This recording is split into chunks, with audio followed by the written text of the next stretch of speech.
The year is 1930. Hudson wanted to move more upmarket by offering an 8-cylinder engine to compete with all of the other companies in that space that offered eights. Hudson would go for an L-head design where the valves and pistons are both in the block. Pistons running right next to the valves.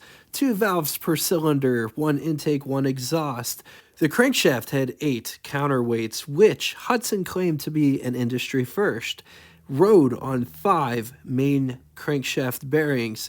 This engine was splash lubricated, but it was improved with a valveless oil pump. Hudson had an exclusive air preheater. Intake manifold. The original Hudson 8 used a split head or 2 heads, essentially meaning that 1 head covered 4 cylinders. Hudson would cast their engine block with a special chromium alloy material. Introduced in 1930, 213.8 cubic inch displacement, flathead, inline 8, 3.5 liters. It's good for 80 horsepower, 3,600 RPM, with an estimated 120 pound-feet or 162 newton meters around 1,800 RPM, with a bore of 2.75 inches and a stroke of 4.5 inches. Compression was 5.78 to 1. Years this engine was used was only one, 1930. This engine featured the split head design, could be found in the Hudson Great 8. In 1931, Hudson would bore the 213.8 cubic inch displacement 1/8 of an inch, bringing displacement to 233.7 cubic inch displacement, flathead 8, 3.8 liters. It was good for 87 horsepower, 3,600 RPM, with an estimated 130 pound-feet or 176 newton meters around 1,800 RPM, with a bore of 2.87 inches and a stroke of 4.5 inches. Compression was 5.80 to 1. This engine was also only used for 1 year, 1931. This engine has pistons that were slightly elliptical to cut down on oil consumption.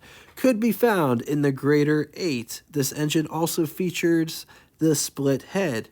In 1932, the bore would increase yet again, bringing displacement to 254.4 cubic inch displacement, flathead, inline 8, 4.2 liters. It makes anywhere between 101 to 128 horsepower at 4,200 RPM, estimated 165 pound-feet or 223 newton meters around 2,000 RPM, with a bore of 3 inches and a stroke of 4.5 inches. Years this engine was used, 1932 all the way up until 1952.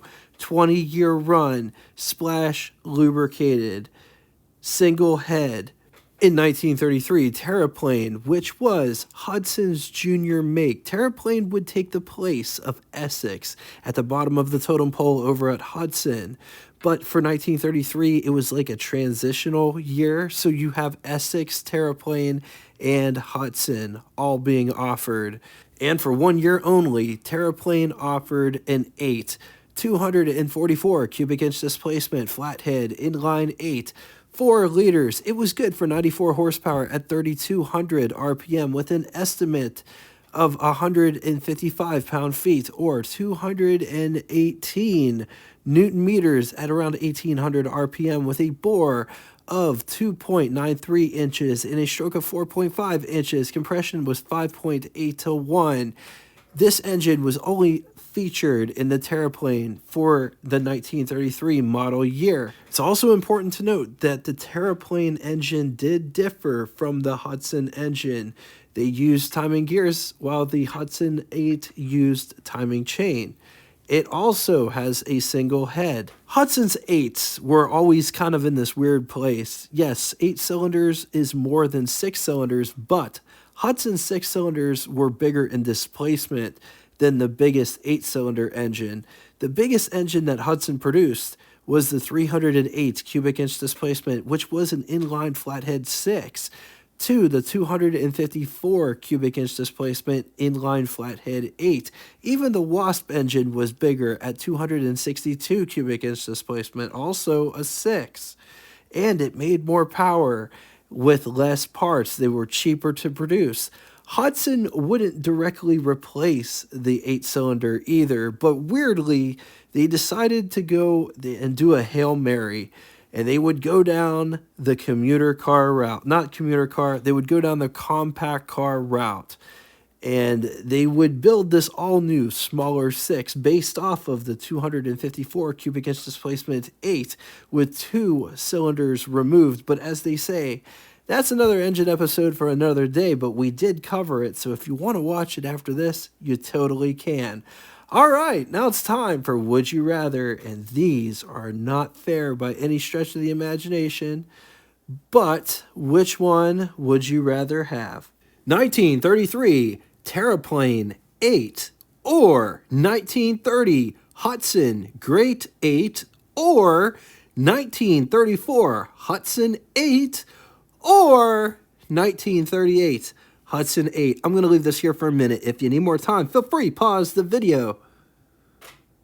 On to the second scenario, 1935 Hudson 8 or 1950 Hudson Commodore 8 or 1942 Hudson Commodore 8 Wagon or 1939 Hudson 8 Country Club. I'm going to leave this here for a minute. If you need more time, feel free, pause the video. On to Name That Tune. First person to get both the name of the band, song title, and the lyric that comes next will have their comment pinned to the top of the comment section. When I'm home, feeling you holding me tight, yeah. Just to reiterate, you need the name of the band, song title, and the lyric that comes next to have your name pinned to the top of the comment section. Thank you all so much for coming out and watching this one. If you'd like to get in touch with me, shoot me a comment in the comment section below. Or you could always send me an email at what_it's_like at a lost and mostly forgotten web provider, yahoo.com, if you're interested. Thanks again for everything that you guys bring. Until next time, toodaloo! So, I wanted to leave you with some stuff in the pipeline. And I'm not entirely sure when we're going to get to this stuff, but the airflow is definitely coming. The airflow is probably going to be the next episode. And I know I've said that before, but I did the wrong airflow the first time. This is like random stuff. Random thoughts with Jay Anderson. Signing off.